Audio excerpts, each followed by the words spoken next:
لوگ یہ سمجھتے ہیں کہ شیطان گناہ کی خواہش دل میں ڈالتا ہے، یہ غلط ہے. گناہ کی خواہش یہ ویسے ہی دل میں ہوتی ہے. لوگ کہتے ہیں نا رمضان میں شیطان بند ہو جاتا ہے تو گناہ کیوں ہوتا ہے. تو گناہ کی جو خواہش ہے نا، یہ شیطان، بڑی پیاری بات کی ہے علماء نے کہ شیطان کو اللہ نے حکم دیا تھا آدم علیہ السلام کو سجدہ کرو، شیطان نے نہیں کیا، تو شیطان کو کس شیطان نے ورغلایا تھا؟ کیا ہو گیا بھائی؟ شیطان کو کسی شیطان نے بولا تھا کہ سجدہ نہیں کرو، یہ مٹی سے بنا اور تمہاری ویلیو گر جائے گی، تم آگ سے بنے ہوئے، تم مٹی کو سجدہ کرو گے تو تمہاری ویلیو ختم ہو جائے گی. یہ پٹیاں کس نے پڑھائی تھی؟ کوئی اور شیطان تھوڑی تھا. شیطان کی اپنے ذات میں حسد اور جیلسی. تو انسان دو وجہ سے گناہ کرتا ہے. ایک تو یہ کہ اس کے دل میں خواہشات پوری کرنے کی چاہت اللہ نے ویسے ہی رکھی ہے. بھائی فرشتوں میں خواہشات ہوتی ہیں؟ نہیں ہوتی.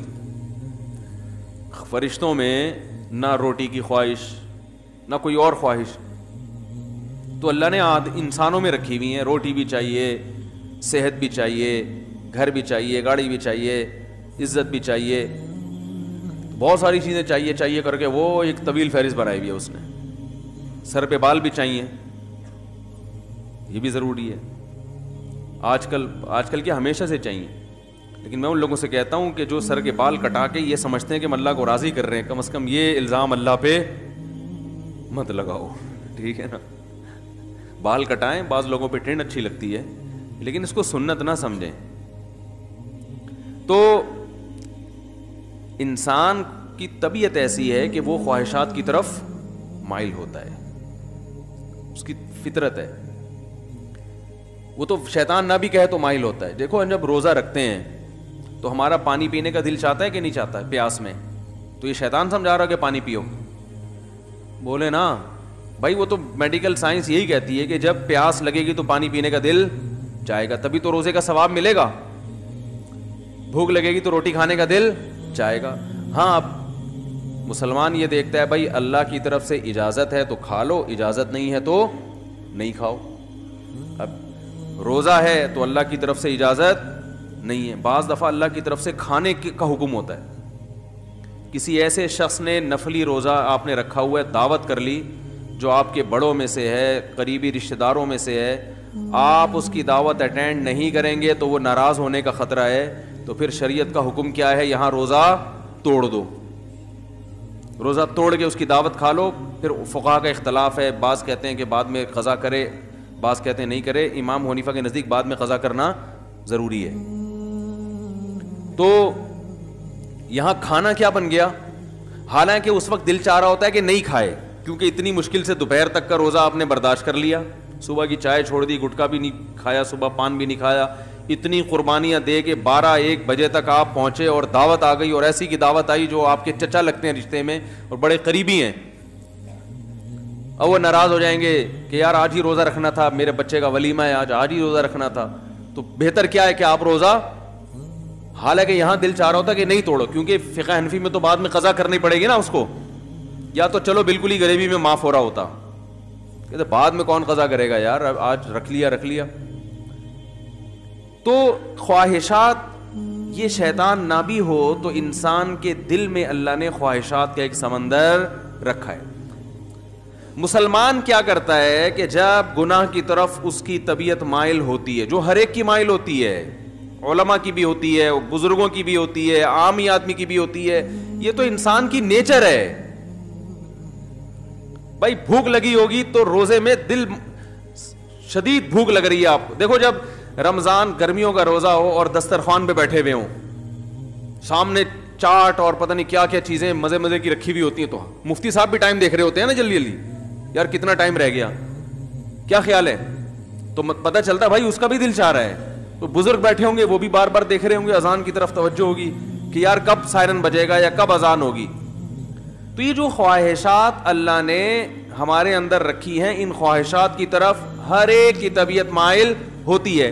لیکن ان خواہشات پہ مسلمان عمل کیوں نہیں کرتا؟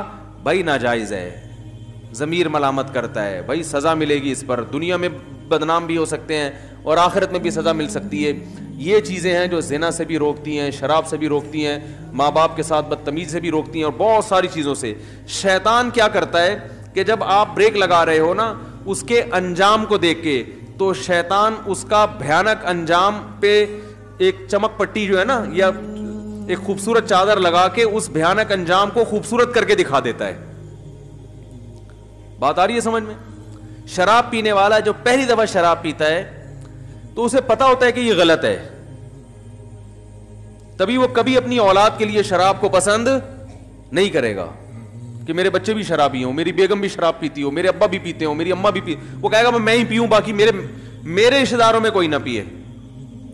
تو پہلی دفعہ جب شیطان اس کو شراب پلواتا ہے, اسے پتا ہوتا ہے کہ یہ انسان کو پتا ہوتا ہے یہ غلط ہے, اس کا انجام برا ہے, اس سے جگر خراب ہو جاتا ہے, اور پھر عادت پڑ جاتی ہے, جو نہیں ملے گی تو دماغ خراب ہوگا, اور قتل بھی ہو جاتے ہیں, سب واقعات اس کے سامنے ہوتے ہیں.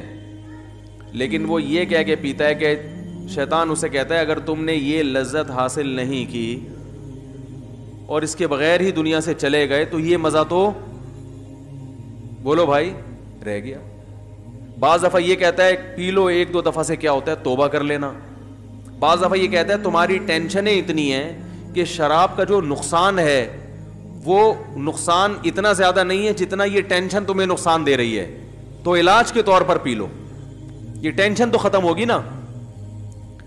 بھائی لوگوں کو غم ہوتا ہے نا, اسٹریس میں آتے ہیں, کوئی بھاگ گئی, کوئی منگنی ٹوٹ گئی, کہیں جاب لیس ہو گئے, درجنوں قسم کے مسائل دنیا میں لوگوں کے ساتھ چل رہے ہیں. تو اب وہ اسٹریس ہوتی ہے, ٹینشن, وہ چائے سے ختم نہیں ہوتی, وہ کافی سے ختم نہیں ہو رہی, تو کہتے ہیں یار تھوڑا سا پی لیتے ہیں, دماغ کیا ہو جائے گا ریلیکس, وہ ٹینشن بھول جائیں گے.